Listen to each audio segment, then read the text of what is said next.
Hello everyone, welcome back to this channel. In this video, I will show you the easy and clear steps on select story mentions from Nobody on Twitch application. So how to select story mentions from Nobody on Twitch application? Make sure you keep watching this video until the end.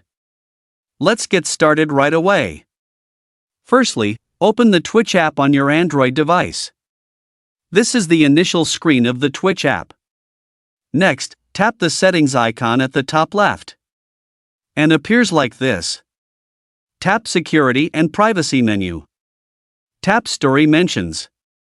And tap Nobody. So that's it, tutorial how to select story mentions from Nobody on Twitch app.